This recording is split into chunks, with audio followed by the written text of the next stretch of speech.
Hey everyone, and welcome to today's chess video. This is Seikster.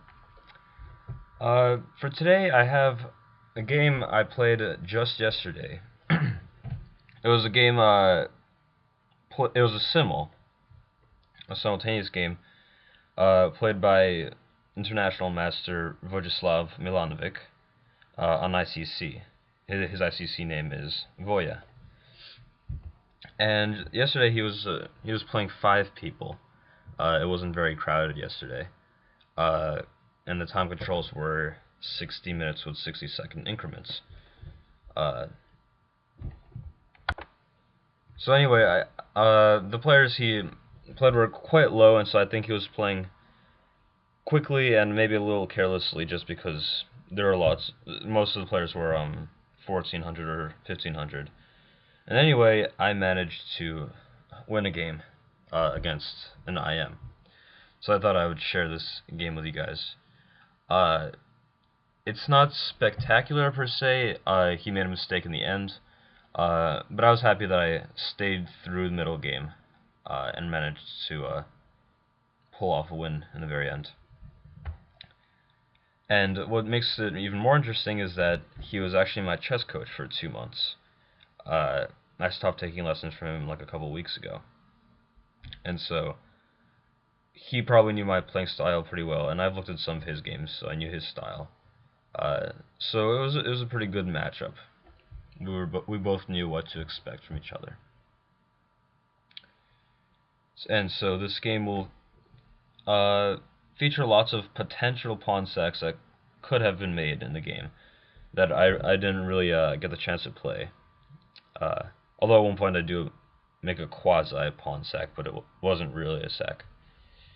The game just had some interesting variations, and I'd like to go over the game.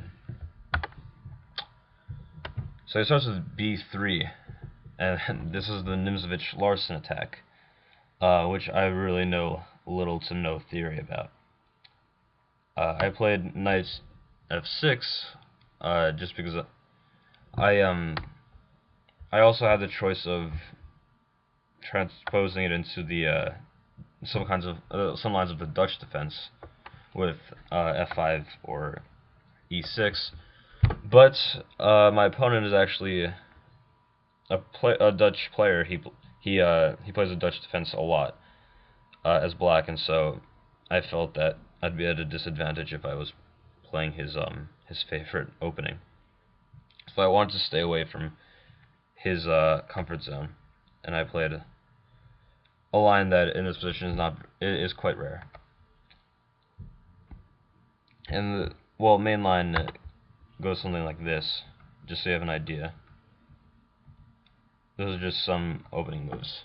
I looked at this after the game. And if you want to play b3 in your own games, I'm sure it would be good opening to use in blitz games. And maybe even bullets.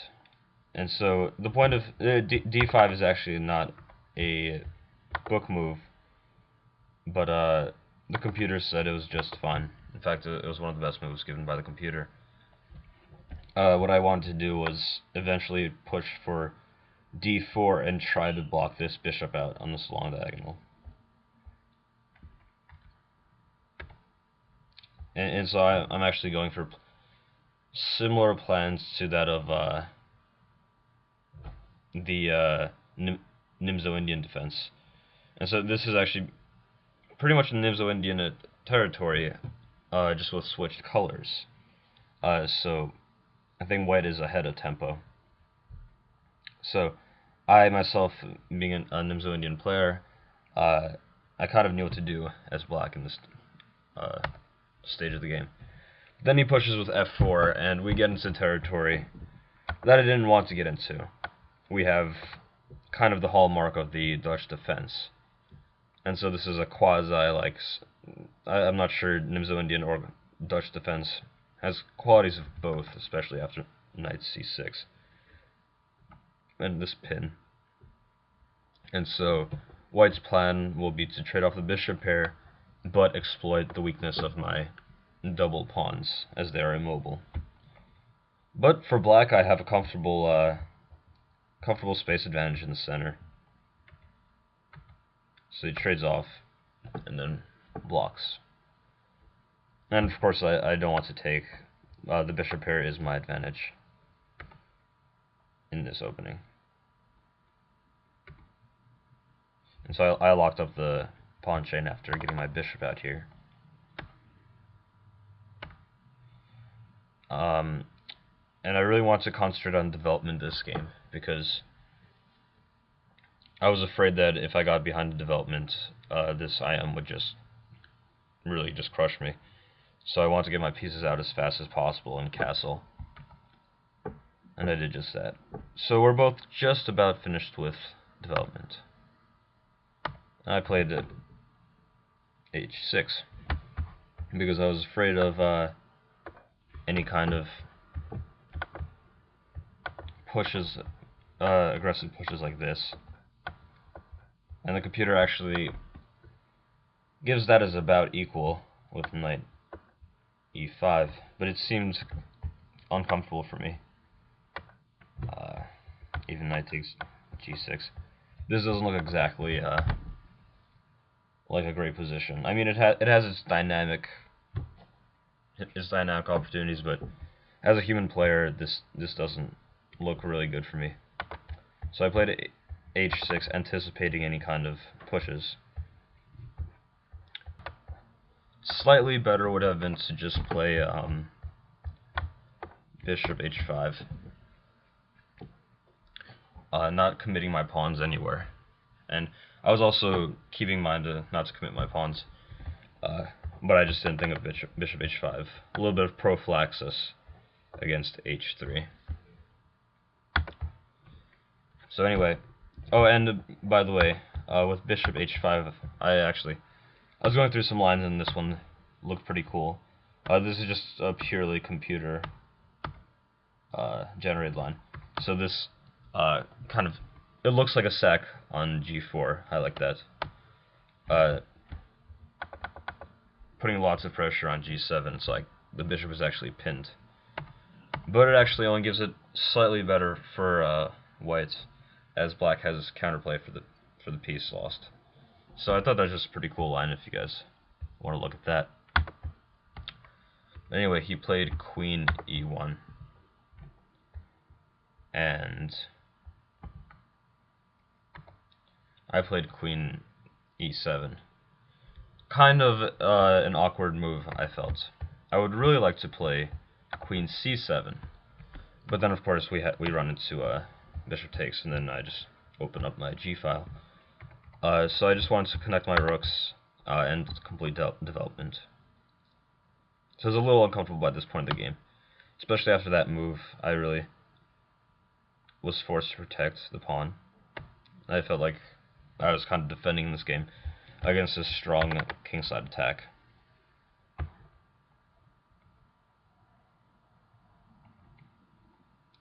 And now he's really putting the pressure on, threatening the thematic break e4, which actually at this point is unstoppable. I have no more pieces that can stop it, and so e4 is inevitable. What I did though was I tucked my bishop back on h7.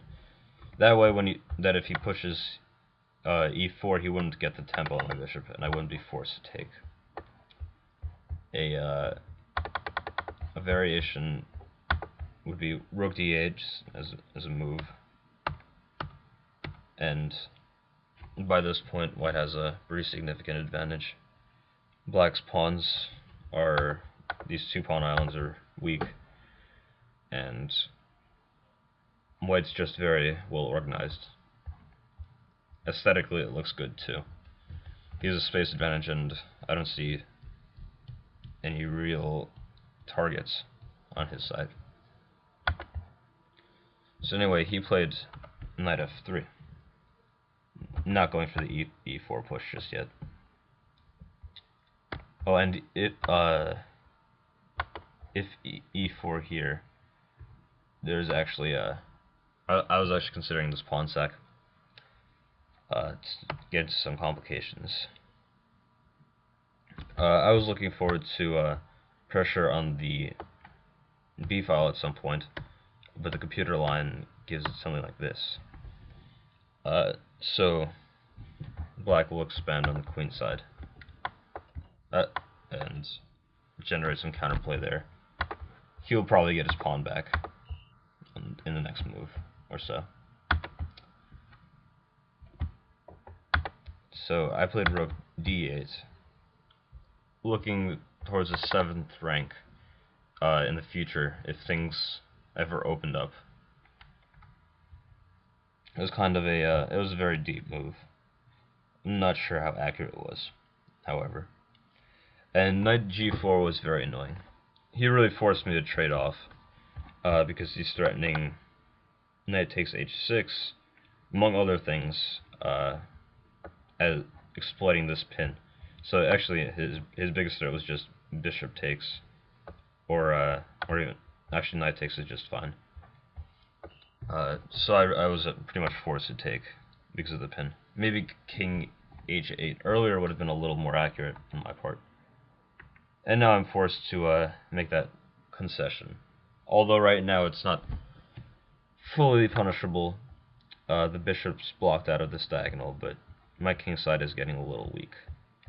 It's a good thing that he doesn't have the light square bishop. Let's get into these light squares. So for the time being, I'm safe, and I can even lift a rook or two up to protect this g7 from the side. I think that was a waiting move or something. I'm not really sure what his plan was. Maybe it was to slide back to the f-file. Anyway, I lifted my rook to overprotect g7, and actually double up on the d file later in the game. And he makes the push e4. And after a little bit of thinking, I decided to take. Even though my pawn structure is ruined, I can make this kind of sack, although he didn't accept it. Accepting the sacrifice would not be really good.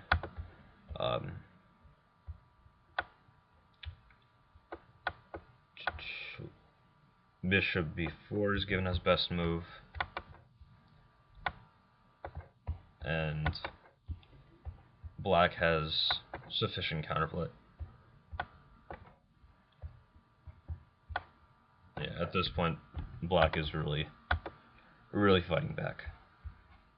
So I was looking forward to that, and of course, he didn't take. I'm sure that didn't look very appealing to him either. And keep in mind that with that pawn move, I also opened up this diagonal towards the king, which becomes important later in the game. So he lifted his rook instead, probably trying to increase pressure on the e-file. And after taking, I played bishop b4, stopping his rook from getting to e1. And I didn't play the check first because I was saving the check for my queen, in case my queen needs this kind of pivot point to go anywhere. And he plays the very aggressive h4. And his plan is probably to push h5 and then get his knight in a couple moves to the outpost on g6, further cramping my position.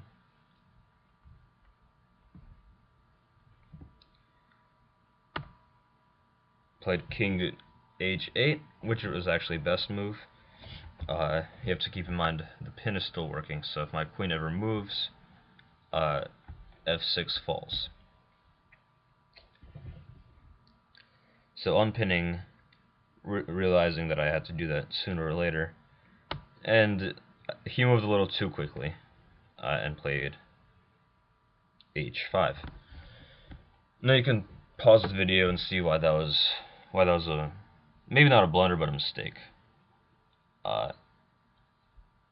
I think he was just playing very quickly because he was playing much lower rated players than him, and he missed queen c5 check.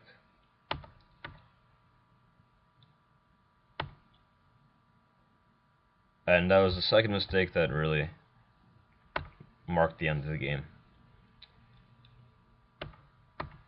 He's not losing his queen, but he's going to lose at least in exchange. And he's actually going to lose more. That was actually the best move.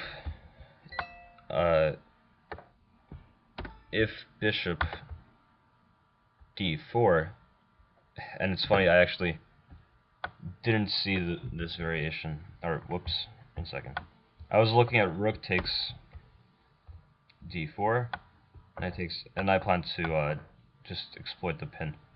But even better would have been this, and I'm sure he saw this variation. And black comes out just a piece up. And he saw that variation, so that's why he played rook e3, because he saw he was going to lose the exchange, but at least he would try to get some counterplay for it anyway. And instead of taking, I just solidified on the d file. I don't have to take yet, I could just exploit the pin until I really have to take. And I was actually trying to prevent anything moving to d4 to block it. Unfortunately, I saw that I already had d4 covered. Blood there, and instead of taking, and this might be instructive, instead of taking, I move my bishop back. I don't want him to have any counterplay, and so that's why I wasn't taking until I finally had to. After rook e1, bishop takes e4, and white resigns. So this is a pretty good game. There were some interesting variations to look at. I really like this game. I was really happy about it, and please leave comments or questions. And if you like the video, feel free to like it or subscribe. Thanks for watching, and I'll see you guys next time. See ya.